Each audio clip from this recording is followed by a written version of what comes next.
Hi friends, welcome to our channel. ఈరోజు notification చాలా మంచి నోటిఫికేషన్. వీడియోని పూర్తిగా ఎండ్ వరకు చూడండి, ఎక్కడ స్కిప్ చేయకుండా. ఈ వీడియోకి మినిమం ఒక 50 లైక్స్ అయితే కోరుకోవడం జరుగుతుంది, కాబట్టి ప్రతి ఒక్కరు కూడా లైక్ చేయడం మాత్రం మర్చిపోద్దు. సో అలాగే మన ఛానల్కి కొత్తగా వస్తే తప్పకుండా సబ్స్క్రైబ్ చేసుకొని దాని పక్కన ఉన్న బెల్ ఐకాన్ని క్లిక్ చేయండి. అప్పుడే నేను పెట్టిన ప్రతి వీడియో కూడా మీ వరకు నోటిఫికేషన్ రూపంలో వస్తుంది. అయితే ఈరోజు నోటిఫికేషన్ వచ్చేసరికి కస్టమర్ చాట్ ప్రాసెస్ జాబ్స్ అనమాట. అంటే కస్టమర్ సర్వీస్ స్పెషలిస్ట్గా ఈ యొక్క వేకెన్సీ అనేది ఇవ్వడం జరిగింది. సో 12th క్లాస్ పాస్ అయిన వారు ప్రతి ఒక్కరు కూడా అప్లై చేసుకోవచ్చు. అలాగే మినిమం 29,160 రూపాయలు అయితే మనకి శాలరీ అనేది రావడం జరుగుతుంది. అప్లికేషన్ ఫీజు అనేది ఎటువంటిది లేదు, అలాగే ఎగ్జామినేషన్ అనేది లేదు, అలాగే ఎక్స్పీరియన్స్ కూడా అవసరం లేదు. మీకు అస్సలు మిస్ కావద్దు, చక్కగా ఇంటి నుంచి వర్క్ అనేది చేసుకోవచ్చు. కాబట్టి ప్రతి ఒక్కరు కూడా అప్లై చేయడానికి ట్రై చేయండి, ఓకేనా. సో ఇక లేట్ చేయకుండా నోటిఫికేషన్ పూర్తి డీటెయిల్స్ ఇప్పుడు మనం తెలుసుకుందాం. Customer service specialist triple India అనేసి ఇవ్వడం జరిగింది. ట్రిపుల్ ఇండియా, ఓకేనా. సో ఇదైతే మనకి ట్రిపుల్ ఇండియా కంపెనీ నుంచి మనకి ఈ యొక్క వేకెన్సీ అయితే రిలీజ్ చేయడం జరిగింది. 3 days అగో, అంటే 3 రోజుల క్రితమే ఈ యొక్క వేకెన్సీ పోస్ట్ చేయబడింది అనమాట. దీని యొక్క లింక్ నేను కింద డిస్క్రిప్షన్ బాక్స్లో ఇవ్వడం జరిగింది. ఇదైతే మనకి లింక్డ్ఇన్ ద్వారా ఈ యొక్క వేకెన్సీ అయితే రావడం జరిగింది. ఇక్కడ చూడండి, ఇప్పటి వరకు 100 అప్లికెంట్స్ అయితే వాళ్ళకి చేరుకున్నాయి అన్నమాట. మీరు కూడా అప్లై చేస్తే మీ అప్లికేషన్ కూడా వాళ్ళకి వెళ్తుంది. రిమోట్ అనేసి ఇవ్వడం జరిగిందండి. సో పూర్తిగా వర్క్ ఫ్రమ్ హోమ్, అంటే చక్కగా ఇంటి నుంచే వర్క్ అనేది చేసుకోవచ్చు. 51 to 200 ఎంప్లాయీస్ అయితే దీంట్లో పనిచేయడం జరుగుతుంది. ఫుల్ టైమ్ వర్క్ అనమాట. అయితే స్కిల్స్ వచ్చేసరికి కస్టమర్ సర్వీస్గా, కస్టమర్ సపోర్ట్గా, అలాగే +8 మోర్ అనేసి ఇవ్వడం జరిగింది కదా. దానిపైన క్లిక్ చేస్తే మనకి ఇంకా ఏ స్కిల్స్ కావాలనేసి ఇక్కడ మనం చూసుకుంటే సో ఆల్ స్కిల్స్ అనేసి కొడతామన్నమాట. అంటే క్లిక్ చేస్తే దానిపైన ఇక్కడ చూడండి, కస్టమర్ ఎక్స్పీరియన్స్, అలాగే కస్టమర్ ఎక్స్పీరియన్స్ మేనేజ్మెంటు, అలాగే కస్టమర్ రిలేషన్షిప్ మేనేజ్మెంటు, అలాగే నెక్స్ట్ కస్టమర్ సాటిస్ఫాక్షన్, అలాగే కస్టమర్ సాటిస్ఫాక్షన్ సిఏ క్యాస్ట్ అనమాట, సిఏ సార్ట్ అనమాట, CASAT అనేసి ఇవ్వడం జరిగింది. అలాగే అయితే customer service management, customer service representatives అనేసి ఇవ్వడం జరిగింది. Customer support, customer focused service అనేసి ఇవ్వడం జరిగింది. సో ఈ విధంగా అయితే మనకి customer support specialist, customer service స్పెషలిస్ట్గా ఈ యొక్క స్కిల్స్ అనేవి యాడ్ చేసుకోవచ్చు. ప్లస్ యాడ్ పైన క్లిక్ చేస్తే మీ యొక్క స్కిల్స్ మీ యొక్క రెజ్యూమ్లో యాడ్ అవుతుంది అనమాట, ఓకేనా. సో మనకైతే ఈ విధంగా చూపెట్టడం జరిగింది. అయితే ఇప్పుడు మనం జాబ్ డీటెయిల్స్ చూసుకుంటే మనకి ఇది ఎవరు రిలీజ్ చేశారంటే ఆంధ్య రూజ్ గారు, సీనియర్ హ్యూమన్ రిసోర్స్ రిక్రూటర్ అనేసి ఇవ్వడం జరిగింది. So meet the hiring team అనమాట. ఈజీ అప్లై, మీరు లింక్డ్ఇన్లో కానీ మీ యొక్క ప్రొఫైల్ కానీ ఉంటే డైరెక్ట్గా ఈజీ అప్లై పైన క్లిక్ చేస్తే డైరెక్ట్గా అప్లై అయిపోతుంది. ఇది ఒక్కటి గుర్తుపెట్టుకోండి. ఇప్పుడు జాబ్ డీటెయిల్స్ అయితే తెలుసుకున్నాం. అబౌట్ ద జాబ్ అనమాట, సమ్మరీ అనమాట ఇదంతా కూడా, అంటే వివరణ. This is a full time remote role for customer service specialist. The customer service specialist will be responsible for providing excellent customer service to clients through various channels including phone, email, chat and social media. So మీకైతే chat అనేది రావాలి, email చేయడం రావాలి, social media మీద అవగాహన ఉండాలి.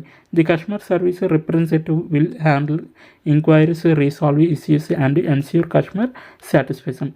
So end of the day వచ్చేసరికి customer యొక్క సాటిస్ఫాక్షన్ అనేది మీరు చెక్ చేయాలి. ఎందుకంటే వాళ్ళ యొక్క ప్రాబ్లమ్స్ ఏవైతే ఉంటాయో, క్వారీస్ ఏవైతే ఉంటాయో వాటిని రీసాల్వ్ చేసి ఆ యొక్క ఇష్యూని మీరు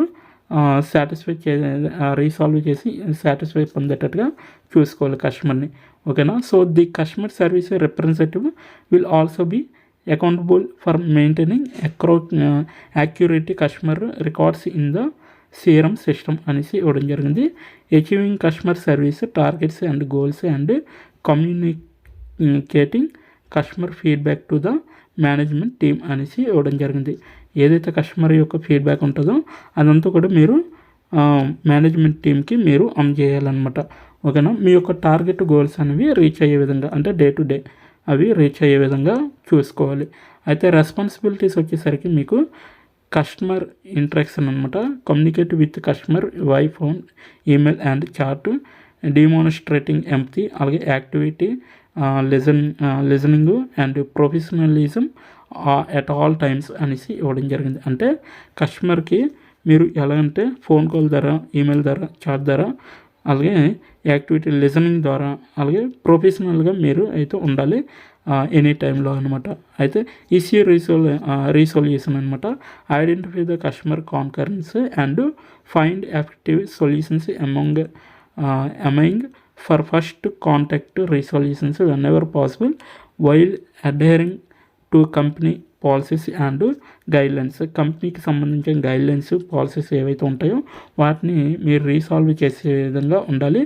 మీరు అయితే కస్టమర్ యొక్క క్వారీస్ ఉంటాయి కదా, అవి ఐడెంటిఫై చేసే విధంగా ఉండాలి. అవి సొల్యూషన్స్ వెతికి మీరు పాసిబుల్గా మీరు అయితే ఆన్సర్ ఇచ్చే విధంగా అయితే ఉండాలి. అయితే ప్రోడక్ట్ నాలెడ్జ్ అనమాట. ఇక్కడ ప్రోడక్ట్ నాలెడ్జ్ అనేది మీ యొక్క సర్వీస్లో ఏదైతే ప్రోడక్ట్ ఉంటుందో మీరు చేసే జాబ్లో, సో ఆ ప్రోడక్ట్ యొక్క నాలెడ్జ్ అనేది మీకు ఖచ్చితంగా ఉండాలన్నమాట. Maintain a deep understanding of the products or services to answer customer queries and provide appropriate recommendations accurately అనేసి ఇవ్వడం జరిగింది. సో ప్రోడక్ట్ యొక్క నాలెడ్జ్ ఏదైతే ఉంటుందో అదంతా కూడా మీరు అంటే మీరు బిలీవ్ చేసుకొని తర్వాత కస్టమర్కి అందించే విధంగా ఉండాలి. ఆ యొక్క ప్రోడక్ట్ నాలెడ్జ్ ఉండడం వల్లే మీరైతే కస్టమర్కి ఏ క్వారీస్ వచ్చినా కూడా మీరు ఎక్స్ప్లెయిన్ చేసే విధంగా అయితే ఉంటారనమాట. ఇది ఒకటే గుర్తుపెట్టుకోవాలి. అయితే documentation, so accurately record customer interactions, transaction and issues in the CRM system, ensuring A comparative record of customer instructions. So కస్టమర్స్కి డాక్యుమెంటేషన్ కూడా చేయాలి. ఏ ప్రోడక్ట్ అయితే తీసుకుంటున్నారో ఆ ప్రోడక్ట్ గురించి మీరు డాక్యుమెంటేషన్ చేసి మీరు కరెక్ట్గా అందించే విధంగా అయితే ఉండాలన్నమాట. Problem solving, analyse complex situations, think critically and productively, resolve issues, collaborating with other departments when necessary. So any department కూడా మీకు ఏ ప్రాబ్లంలో ఉన్నా కూడా మీరు రీసాల్వ్ చేసే విధంగా ఆ యొక్క సిచ్యువేషన్కి తగ్గట్టు మీరు అనలైజ్ చేసి క్రిటికల్ సిచ్యువేషన్స్ ఉన్నా కూడా మీరు రీసాల్వ్ చేసే విధంగా ఉండాలి ప్రతి ఇష్యూని. అలాగే కొలాబరేట్ అవ్వాలన్నమాట అదర్ డిపార్ట్మెంట్స్తో కూడా, ఓకేనా. సో కాంప్లైంట్స్ అనేసి ఇవ్వడం జరిగింది. So other to company policies, industry regulation and ethical standards, ensuring customer data privacy and security అనేసి ఇవ్వడం జరిగింది. అలాగే కంటిన్యూస్ ఇంప్రూవ్మెంట్ అనేసి ఇవ్వడం జరిగింది. Participate in ongoing training and development programmes to enhance your skills and knowledge, contributing to the improvement of customer service processes అనేసి ఇవ్వడం జరిగింది. సో కస్టమర్కి ఏవైతే సర్వీసెస్ కావాలో అటువంటివన్నీ కూడా మీరు వాటిల్లో కూడా పార్టిసిపేషన్ చేసి వాళ్ళకి అందించే విధంగా చేయాలన్నమాట, ఓకేనా. ఫీడ్బ్యాక్ హ్యాండిల్, కస్టమర్ నుంచి మీరు అయితే ఫీడ్బ్యాక్ తీసుకోవాల్సి ఉంటుంది. సో అవి కూడా హ్యాండిల్ చేసే విధంగా ఉండాలన్నమాట మీరు. అలాగే టీమ్ కొలాబరేషన్, సో అదర్ డిపార్ట్మెంట్స్తో కూడా మీరు టీమ్గా జాయిన్ అయ్యి మీ యొక్క కొలాబరేట్ అనేది ఇన్సైట్స్ కావచ్చు, ఆన్సైట్స్ కావచ్చు, నాలెడ్జ్ అనేది పెంచుకోవడానికి మీరు కొలాబరేట్ అయ్యే విధంగా ఉండాలి. సో ఇదంతా కూడా మీకు జాబ్ గురించి అనమాట, రెస్పాన్సిబిలిటీస్ అనమాట. నెక్స్ట్ వన్ చూసుకుంటే qualification, customer support, customer satisfaction and customer experience skills ఇవి ఉండాలండి. అలాగే excellent problem solving and analytic skills అనేవి ఉండాలి. Ability to multitask and prioritise workload in a fast based environment అనేది ఉండాలి. అలాగే experience with CRM systems and contact centre technology అనేది మీరు యూజ్ చేయాలి. Excellent verbal and written communication skills అనేవి ఉండాలి. Ability to work independently and remotely అనేసి ఇవ్వడం జరిగింది. ఏ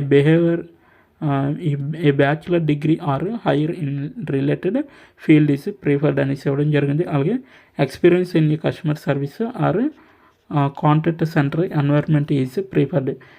వీటిలన్నిటిలో కూడా మీరు వర్క్ చేసే విధంగా ఉండాలి. ఇవి మీ క్వాలిఫికేషన్స్ అనమాట, ఓకేనా. సో ఇదొక్కటి చూసుకోవాలి. అయితే మీకు ఎలా అప్లై చేయాలంటే ఇప్పుడు మీరు ఇక్కడ ఈజీ అప్లై పైన క్లిక్ చేస్తే మనకి నెక్స్ట్ పేజ్ వస్తుంది. దీని యొక్క లింక్ అయితే నేను కింద నా డిస్క్రిప్షన్ బాక్స్లో ఇవ్వడం జరిగింది. అక్కడికి వెళ్ళి మీరు డైరెక్ట్గా అప్లై చేసుకోవచ్చు. ఇక్కడ చూడండి అప్లై టు ట్రిపుల్ అనేసి ఇవ్వడం జరిగింది. అలాగే కాంటాక్ట్ ఇన్ఫర్మ్ అనేసి ఇవ్వడం జరిగింది.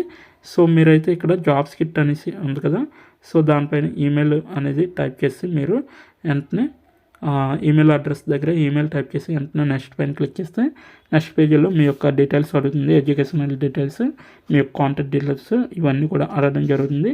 థర్డ్ వన్లో మీరైతే డైరెక్ట్గా అప్లికేషన్ని సబ్మిట్ చేయొచ్చు అనమాట. ఓకేనా, ఇది ఈ విధంగా అయితే అప్లై చేసుకోవాలి. ఇప్పటి వరకు వీడియోని వాచ్ చేసినందుకు చాలా చాలా థ్యాంక్ యూ. నోటిఫికేషన్ లింక్ అయితే నేను కింద డిస్క్రిప్షన్ బాక్స్లో ఇవ్వడం జరిగింది. అక్కడికి వెళ్ళి డైరెక్ట్గా అప్లై చేసుకోండి. Thank you so much.